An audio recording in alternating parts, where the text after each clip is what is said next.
तो न्यूज़ आप सबको मिली होगी कि यूएस ने जो है टैरिफ लगा दिया है 25% का 1 अगस्त से, क्योंकि डेडलाइन जो है 1 अगस्त की खत्म होने वाली है। इसी डर से आपको बताया भी था ना कि 1 अगस्त को डेडलाइन हो रही है टैरिफ के लिए, इसी डर से जो है मार्केट में प्रेशर बना हुआ है। तो देखना बाकी है कि क्या होता है। तो हमने ऑलरेडी देख लिया 23 जुलाई को जो है टैरिफ अनाउंसमेंट हो गई है, 25% का टैरिफ लगा दिया है, प्लस पेनाल्टी लगाई है।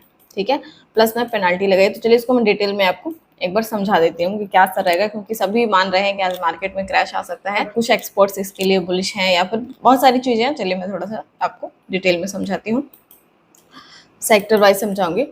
सो यहाँ पर देखिए 25% टैरिफ के साथ साथ एक जो 1 अगस्त से पेनाल्टी भी लगा दिया है। पेनाल्टी लगाई है किस वजह से? Russian oil and weapon purchasing के लिए। उसका सीधा कहना था ना कि रशिया पर सैंक्शन के लिए जब कहा था कि जो भी उनसे डील करेगा, जो भी उनसे परचेसिंग करेगा, उन पर भी पेनाल्टी लगेगी।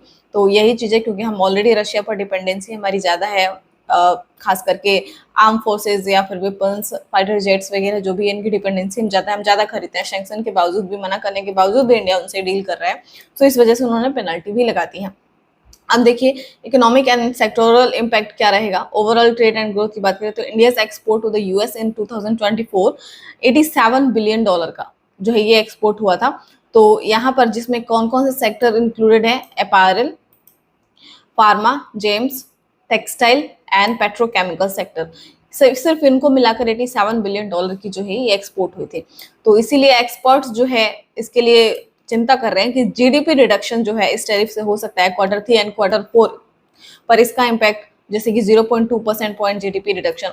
अफेक्टेड एक्सपोर्ट सेक्टर की बात करें तो pharmaceutical, garments, textile, James and jewelleries, footwear, auto parts, ये जो है ज्यादा फेसेस कर सकते हैं, इनमें प्रॉब्लम ज़्यादा आ सकती है। इंडियन इलेक्ट्रॉनिक्स जैसे कि आईफोन एक्सपोर्ट्स, ये भी अफेक्टेड हो सकते हैं।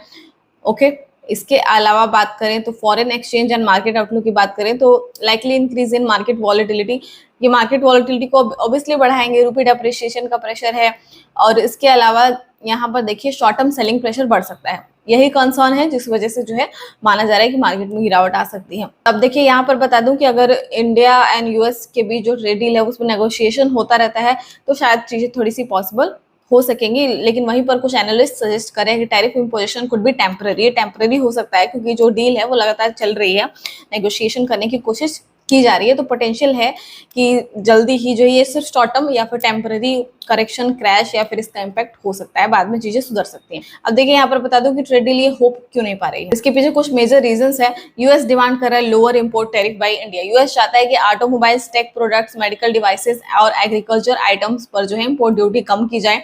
इंडिया का कहना ये है कि डोमेस्टिक इंडस्ट्रीज के लिए थ्रेट बनेगा, तो इसीलिए इसको नहीं किया जा सकता। स्पेशली जो फार्मर्स हैं वो। Digital trade and data localisation, US चाहता है free flow of data across border, no restrictions.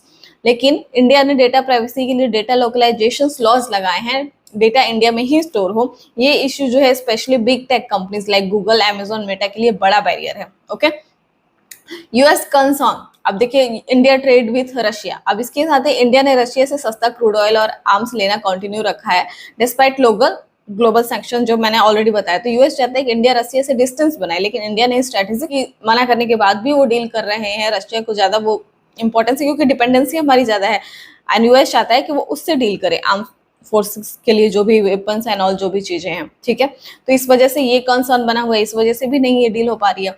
Agriculture subsidies and food exports, India अपने फार्मर्स को हैवी सब्सिडीज देता है लाइक एमएसपी सिस्टम। यूएस का कहना है कि वो WTO रूल्स के वायलेशंस हैं और अनफेयर कंपटीशन क्रिएट करता है। इंडिया के लिए ये पॉलिटिकली सेंसिटिव इशू है। Large vote base in rural. ठीक है, medical device price cap, India ने cardiac stents, knee implants, insulin, इन सब पर जो है प्राइस कैप लगाए हैं। US companies like Johnson and Johnson oppose करता है, वो कहते हैं कि प्रॉफिट मार्जिन इम्पैक्ट होता है इससे। इसके बाद आता है lack of trust on quick fix trade pacts. पहले भी इंडिया यूएस ने मिनी ट्रेड डील की बात की थी 2019-2021 में, लेकिन वो फेल हो गई थी। अब दोनों side long term FTA, free trade agreement चाहते हैं, लेकिन टर्म पर कॉन्शियस नहीं बन पा रहा है। इकोनॉमिक इंटरेस्ट थोड़ा सा वो कम हो रहा है और जो पॉलिटिकल प्रेशर बढ़ रहा है, लेकिन जब दोनों देशों के म्यूचुअल कॉम्प्रोमाइज नहीं कर रहे, दोनों को कॉम्प्रोमाइज करना पड़ेगा तब जाके ये डील पॉसिबल हो सकेगा। दोनों साइड के लीडरशिप जो है नेगोशिएशन ओपन रख रहे हैं, एंड माना जा रहा है कि फ्यूचर में रिवाइज्ड एग्रीमेंट जो है एक पॉसिबल है। अब देखिए थोड़ा और अपडेट आपको क्लियर कर दूं कि जो पेनल्टी है इंडिया रशिया लिंक के चलते लगाने की बात हुई है, वो जो है अभी अनाउंसमेंट हुई है, जिसकी डिटेल पूरी तरीके से अभी क्लियर नहीं है। इंडिया यूएस ट्रेड टॉक्स की बात करें, नेगोशिएशन पर, जो मैंने अभी बताया आपको कि नेगोशिएशन चल रहा है, सो इस नए अनाउंसमेंट के बाद देखिए क्या इम्पैक्ट हो सकता है। एक फेज 1 डील जिसका सितंबर में जो टारगेट 2025 का था, उसके टाइमिंग अब टर्म पर मुश्किल में है। इसके अलावा इंटरनल सोर्स ये कहते हैं कि रेड लाइन यानी कि फार्मर प्रोटेक्शन, एग्रीकल्चर और जीएम क्रॉप्स, उसके प्रेशर में जो है कॉम्प्रोमाइज नहीं होनी चाहिए, ये मानना है। नेगोशिएशन की बात यही है कि ट्रंप जो है एग्रीकल्चर सेक्टर में घुसना चाहते हैं, जो कि हमारे हिसाब से ऐसा है कि वो उसमें नहीं आने चाहिए। उसके लिए हमें कोई कॉम्प्रोमाइज नहीं करना है। डील रश करना प्रॉपर सोल्यूशन नहीं होगा, ठीक है। इसके अलावा इकोनॉमिक एंड सेक्टोरल इम्पैक्ट की अगर मैं बात करूं तो 10% ऑफ इंडियाज एक्सपोर्ट जो है अप्रॉक्स 129 बिलियन यूएसडी है, जो बिलेटरल ट्रेड इन 2024 में जो था रिस्क में है। जुलाई सितंबर पीरियड में अगर टैरिफ 25% से ज्यादा जाता है तो इस पर जो है बहुत ज्यादा बुरा असर हो सकता है।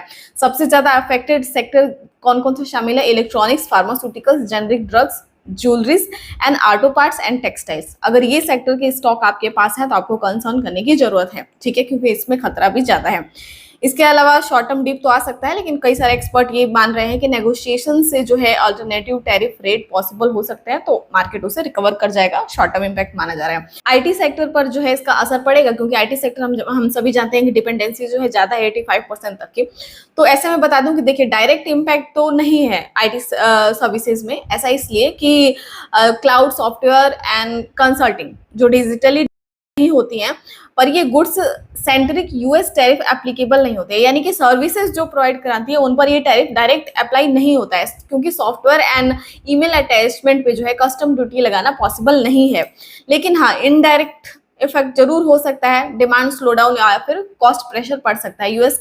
अब देखिए टैरिफ की वजह से इनपुट कॉस्ट बढ़ रहे हैं, जिसकी वजह से यूएस फर्म नॉन एसेंशियल्स जो आईटी इन्वेस्टमेंट का पॉज या कैंसिलेशन कर सकते हैं। इसके अलावा ईवाई इंडिया के नितिन भट्ट के मुताबिक उनका कहना है कि Indian IT services sector is not directly major revenue verticals under pressure में है। मैन्युफैक्चरिंग, रिटेल, सीपीजी और बीएफएसआई वर्टिकल्स जो इंडियन आईटी की 30 to 60% रेवेन्यू कंट्रीब्यूट करते हैं, ये अपनी टेक स्पेंड डिले या फ्रीज कर सकते हैं। विप्रो चेयरमैन जो रिशाद प्रेम जी हैं, उनका मानना है कि क्लाइंट कॉशन की वजह से डिस्क्रिशनरी प्रोजेक्ट पोस्टपोन कर रहे हैं। नियरली 40% टेक एग्जीक्यूटिव्स ने प्रोजेक्ट डिफर कर दिया है। स्टॉक मार्केट और इन्वेस्टर सेंट अनाउंसमेंट के बाद इंडियन आईटी स्टॉक में 3 to 9% की जो है डिप ऑलरेडी आई थी, जैसे कि परसिस्टेंट, कॉपर्स, एम्फेसिस सब ड्रॉप देखे गए। सेक्टर के लिए पीक वॉलेटिलिटी और कॉशंस गाइडेंस पीरियड शुरू हो गया है, ठीक है। तो डायरेक्टली तो नहीं, बट इनडायरेक्टली प्रेशर पड़ सकता है। ये तो है कि डायरेक्ट तो असर नहीं पड़ेगा इंडियन सेक्टर पर, बट जो है इनडायरेक्टली असर पड़ सकता है। राइजिंग प्राइस और मैक्रो अनसर्टेनिटी के चलते यूएस क्लाइंट आईटी बजट जो है टाइटन कर रहे हैं। की वर्टिकल्स जैसे बीएफएसआई, रिटेल, मैन्युफैक्चरिंग में प्रोजेक्ट डिफरल्स, डिलेज डिसीजंस और कॉशंस गाइडेंस मिल रहे हैं। इंडियन आईटी फर्म को अडेप्ट करना होगा through hybrid model, AI adoptions, geographic expansions. Indian IT sector अभी स्टेबल है, पर मीडियम टर्म में growth, visibility and client order book जो है, तो इन सब चीजों का आपको ध्यान रखना होगा, ठीक है। उम्मीद करूंगी कि आपको डिसीजन लेने में हेल्प मिलेगा एंड आपको पता होगा कि किस सेक्टर में क्या करना है एंड पोर्टफोलियो कैसे बैलेंस करना है। फिलहाल के लिए इतना ही, मिलते हैं नेक्स्ट वीडियो में।